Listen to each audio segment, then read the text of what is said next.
Assalamualaikum warahmatullahi wabarakatuh. Perkenalkan, Perkenalkan, nama saya Salsa Bila Firdausia dengan NIM 120202151. Perkenalkan, nama saya Siti Naulul Faj dengan NIM 12020202166. Nama saya Satsi April Nur Aini dengan NIM 12020202153. Di sini kami dari kelompok 3 mata kuliah Tafsir Tarbawi akan membahas dan memaparkan materi mengenai kewajiban belajar dan mengajar. Dalam kajian Quran Surah Al-Alaq ayat 1-5, kemudian Quran Surah At-Taubah ayat 122, dan yang terakhir ada Quran Surah An-Nahl ayat 78. Baik, langsung saja kepada subbahasan yang pertama, yaitu Quran Surah Al-Alaq ayat 1 sampai dengan 5 yang akan dipaparkan oleh saya sendiri. Yang pertama, saya akan membacakan terlebih dahulu Quran Surah Al-Alaq ayat 1 sampai 5 tersebut. Dibaca bareng-bareng ya. A'udzu billahi minasyaitonir rajim. Bismillahirrahmanirrahim. Iqra bismi rabbikal ladzi khalaq. Khalaqal insana min 'alaq. Iqra wa rabbukal akram. Allazi 'allama bil qalam. 'Allamal insana ma lam ya'lam. Shadaqallahul azim. Terjemah dari ayat ini yaitu, bacalah dengan menyebut nama Tuhanmu yang menciptakan. Dia telah menciptakan manusia dari segumpal darah. Bacalah, dan Tuhanmulah yang maha pemurah, yang mengajar manusia dengan perantara kalam. Dia mengajar kepada manusia apa yang tidak diketahuinya. Nah, perlu diketahui ya teman-teman, kata ikro ini, ikro bacalah, yaitu pada ayat ini dikisahkan gitu ya, pada zaman dahulu Allah Subhanahu wa taala ini menyuruh Nabi Muhammad SAW agar membaca, dan kita pun sebagai manusia itu diperintahkan gitu untuk membaca, menelaah, dan menyampaikan juga sebagainya.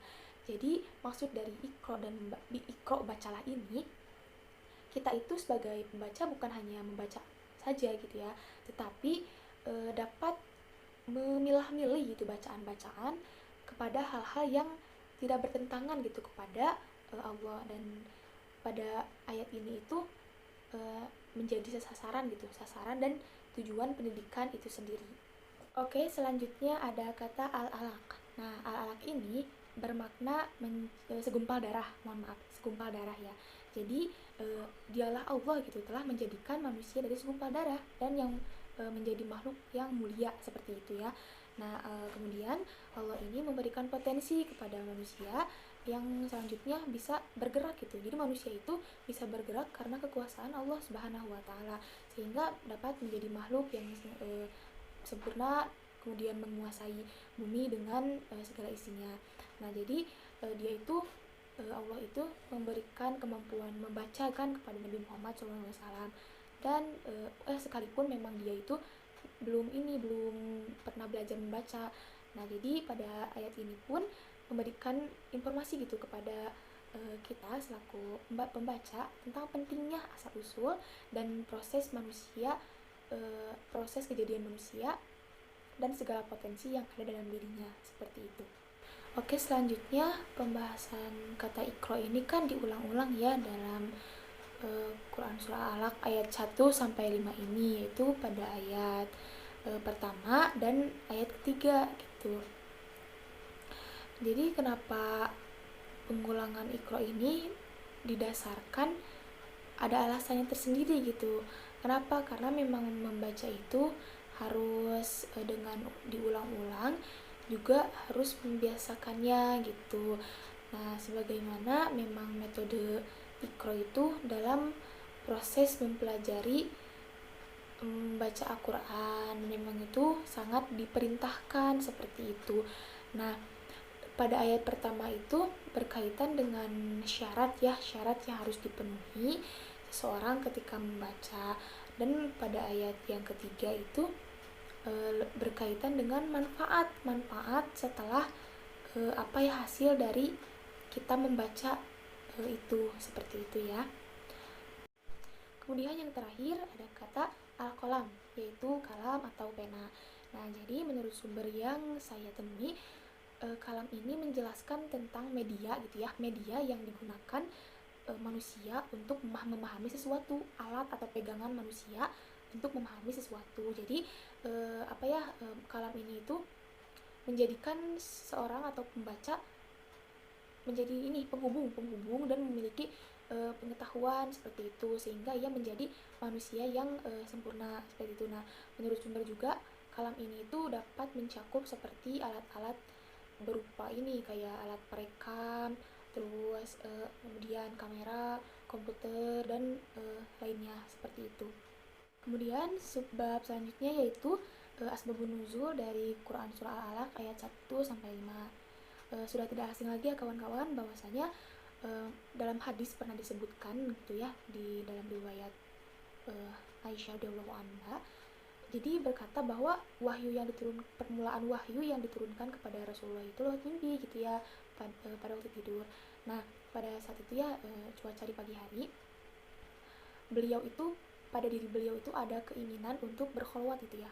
Kholwat itu pengen ada waktu sendiri gitu ya, untuk merenung. Nah, beliau pergi ke Gua Hiro ya. Beliau melakukannya beberapa hari. Kemudian istrinya Khadijah itu menyediakan beberapa pembekalan ya untuk beliau selama di Gua Hiro. Nah, kejadiannya ini di Gua Hiro ya, di tempat beliau berkholwat ini. Dan pada suatu ketika tiba-tiba datang malaikat Jibril kepada beliau, menemui beliau gitu. Malaikat itu berkata, Iqra, bacalah. Nah, beliau menjawab, aku tidak pandai membaca. Beliau menjawab seperti itu pada malaikat Jibril. Lalu malaikat Jibril itu mendekap lagi beliau dengan merasa payah gitu ya kepayahannya. Kembali berkata, bacalah, Iqra gitu ya. Beliau menjawab lagi, aku tidak bisa membaca itu. Nah, setelah sudah menjawab lagi, malaikat Jibril itu langsung membacakan surah Al-Alaq ayat 1 sampai dengan 5 seperti itu. Nah, kemudian analisis isi kandungan pada surah Al-Alaq ayat 1 sampai dengan 5 serta nilai-nilai yang terkandung dalam pendidikan seperti itu ya. Nah, dikutip dalam tafsir Al-Misbah, pada dasarnya kata Iqra ini itu membaca atau menghimpun seperti itu. Yang dipandang memang perintah kepada manusia dalam kehidupan untuk tujuannya untuk Tuhan gitu, Tuhanmu sendiri gitu ya, seperti itu. Dan makna dari khalaqo tersebut ini memberikan kekuasaan, kehebatan, dan kebesaran Allah Subhanahu wa Ta'ala dalam penciptaannya seperti itu. Jadi intinya Al-Quran itu menganjurkan manusia untuk belajar dengan sungguh-sungguh. Dalam belajar pun bukan memang hanya membaca, tapi memang harus mengapresiasikan, mempraktekkan, dan mendalami nilai-nilai yang terkandung dalam Al-Quran gitu ya. Harus mengamalkannya seperti itu, jangan hanya membaca saja ya, seperti mendalami nilai-nilai tauhid, juga mendalami arti-arti kebenaran yang ada dalam Al-Quran seperti itu. Untuk selanjutnya, saya Salsabila Firdausiyah akan memaparkan pembahasan materi mengenai Quran Surat At-Taubah ayat 122. Yang pertama yaitu Quran Surat At-Taubah ayat 122. A'udzu billahi minasyaitonir rajim. Bismillahirrahmanirrahim. Wa ma kana al-mu'minuna liyanfiru kaffah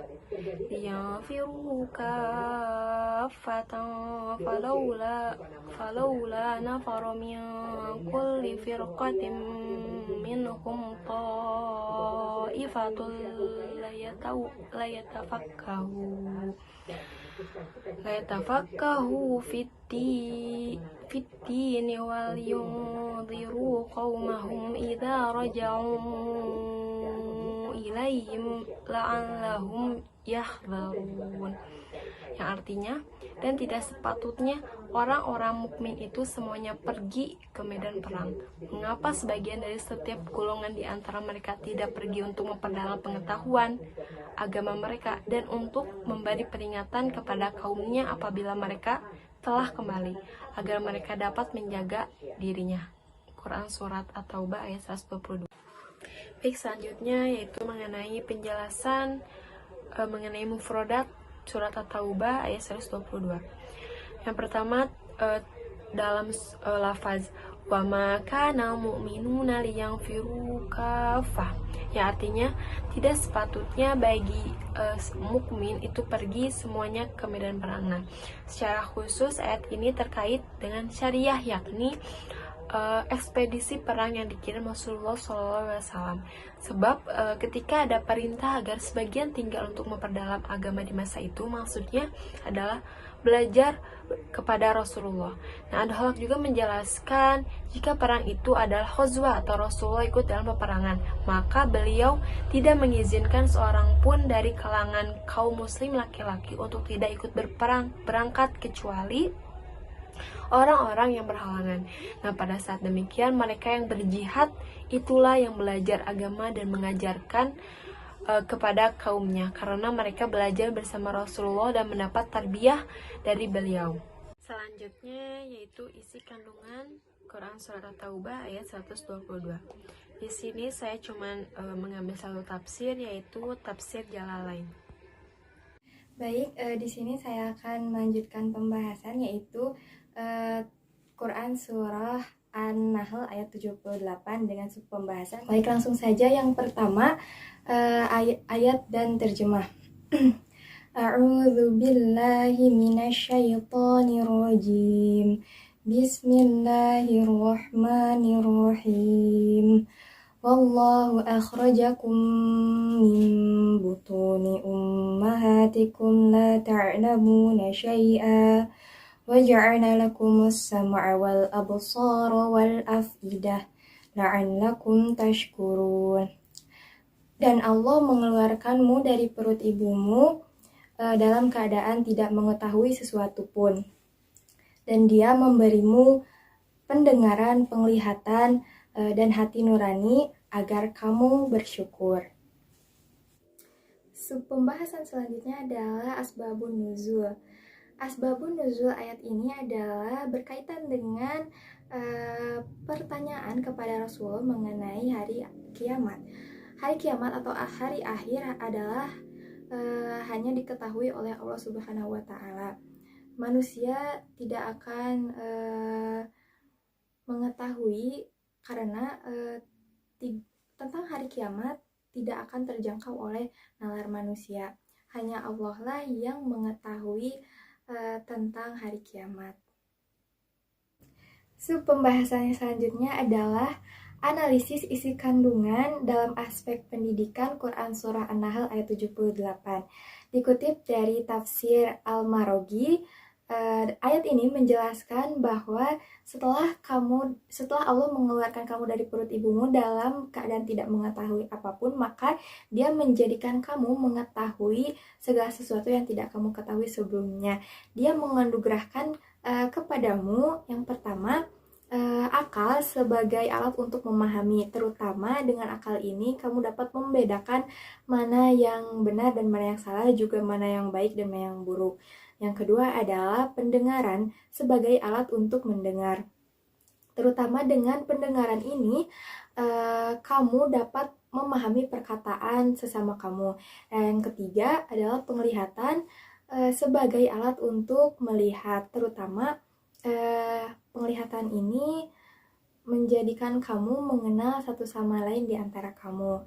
Semua yang dianugerahkan oleh Allah kepadamu itu tidak memiliki maksud apapun, melainkan agar kamu bersyukur terhadap karunia dan nikmatnya yang kamu nantinya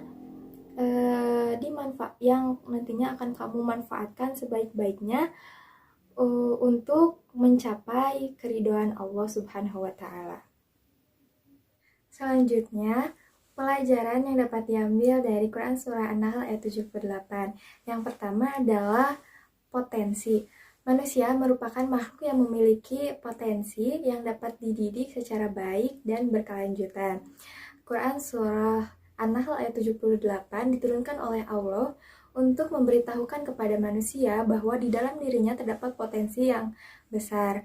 Nah, di dalam ayat ini pula disampaikan bahwa manusia dibekali alat indera untuk dimanfaatkan sebaik-baiknya semata-mata untuk mendekatkan diri kepada Allah. Nah, alat indera tersebut adalah pendengaran, penglihatan, dan hati nurani. Yang kedua adalah fitrah manusia. Pada dasarnya, manusia diciptakan oleh Allah tidak membawa pengetahuan apapun, melainkan dalam keadaan yang fitrah. Oleh karena itu, pernyataan tersebut memiliki pengertian bahwa pada awal penciptaannya manusia tidak memiliki sedikit pun pengetahuan tentang sesuatu.